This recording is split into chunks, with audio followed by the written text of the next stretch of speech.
5 चर्चा बोलेंगे। अभी ये चर्चा हम कह के विराम देंगे। हमारी बहन गुरुबहना बोलेंगी।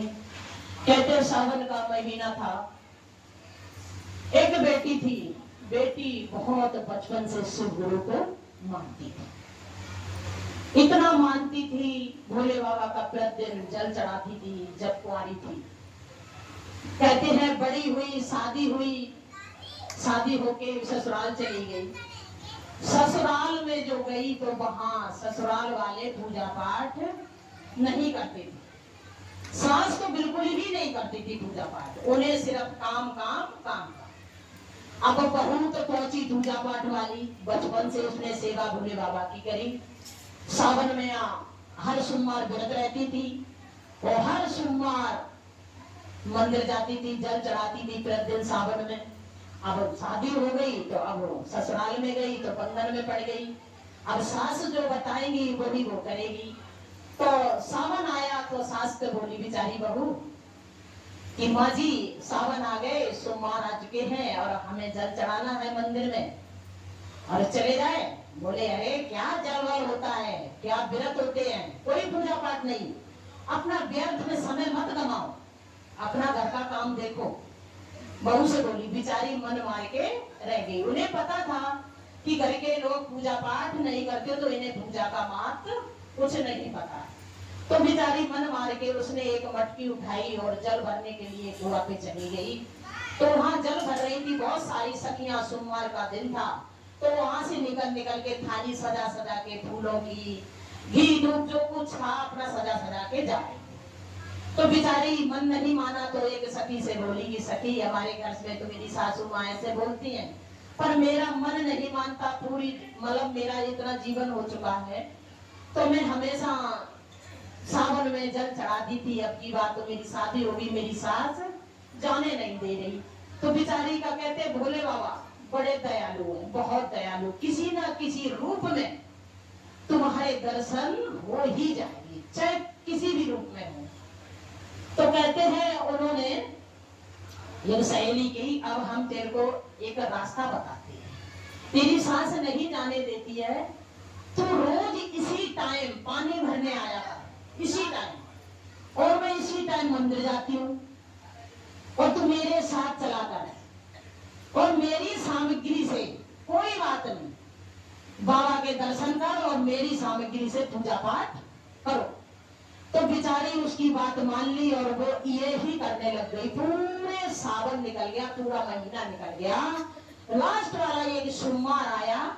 जो सोमवार को बेचारी गई भोले बाबा के पास, भोले बाबा से मन ही मन ये बोलने लग गई कि हे बाबा, इस बेटी की मतलब सामग्री से मैंने पूरे महीना पूजा पाठ करी और मेरी तो कोई सामग्री थी नहीं, ना तो मैं घर से लाती हूँ सास के डर के वजह से, और छुप के तुम्हारे पास आती हूँ। तो उसने कुछ नहीं सोचा समझी करी, उसने एक नथनी थी ना अपनी, वो नथनी उतारी और बाबा के ऊपर चढ़ा दी, नथनी चढ़ा दी और अपने घर वापस आ गई। अपना घड़ा उठाया, घर पे गई। अब घड़ा उठाया, घर पे चलोगे फिरोगे, नाक में तो नथनी नहीं है। अब उसने घूंघट थोड़ा कर लिया, अपना घूंघट करके पूरे दिन काम करती रही। सास बोली आज बड़ा थोड़ी थोड़ी सी लग रही है, ये अपना चेहरा नहीं दिखा रही है, जब मैं इधर आती तो उधर चली जाती, उधर आती तो उधर चली, कहाँ बात है बहू रानी, आज बात क्या हो गई है। जब मुख से मुख मिलाया तो बोले तेरी नथनी कहाँ चली गई, कि माँ जी मुझे पता ही नहीं कहाँ गिर गई। अरे सोने की नथनी है, कहाँ गिर गई, तू मुझे बता तू कहाँ कहाँ गई, तुम्हें ढूंढवा लूं।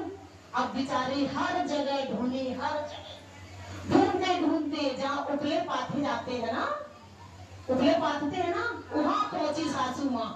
बोले तू अरे उपले पाथती रही, उसी में कहीं चली गई होगी। तो सासू माँ ने वो उपला जैसे थोड़ा, उसमें एक नथनी निकली, दूसरा थोड़ा, दूसरी नथनी निकली, ऐसे सारे उपले फोड़े, उतनी सारी नथनी नथनी नथनी नथनी निकलने लग गई। कहते कि सच्चे भाव से जो पूजेगा ना तो बस उसके साथ चमत्कार ये ही होते हैं।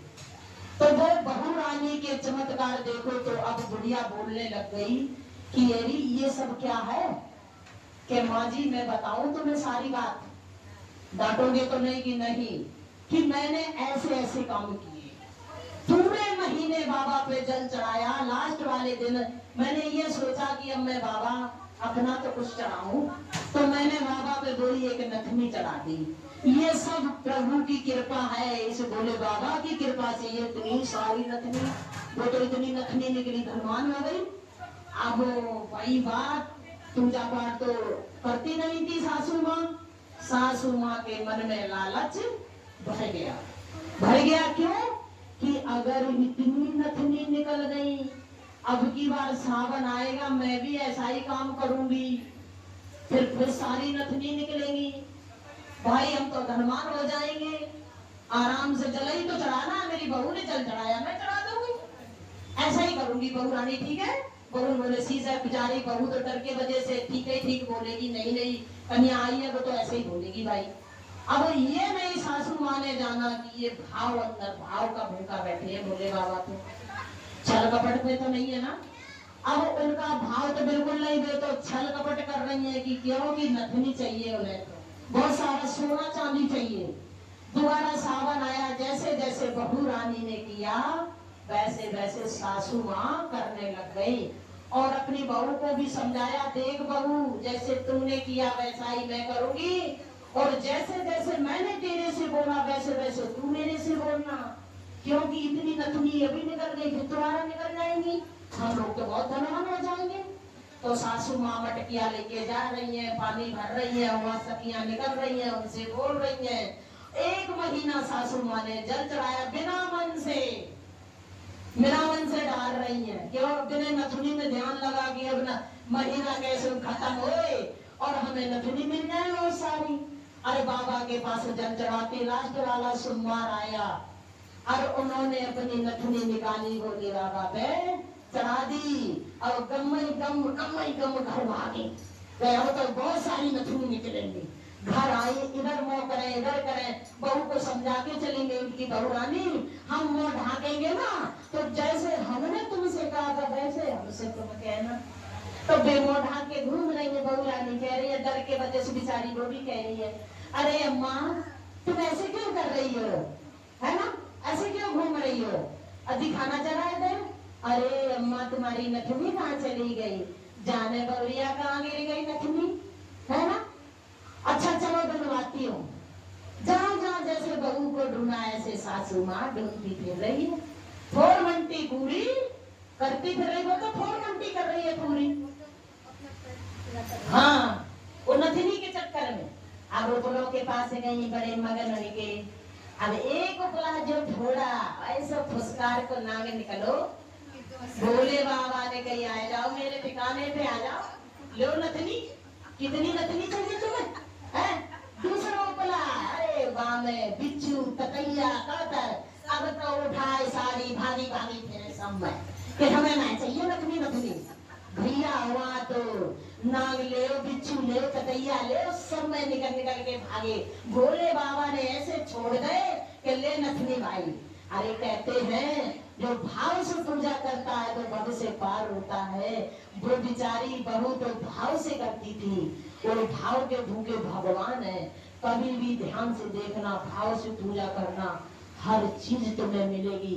अगर फोरमंटी में भाई जो है वो भी चली जाएगी। बोलो हर हर महादेव शंभो, बोलो सच्चे दरबार की, मैया पार्वती की जय।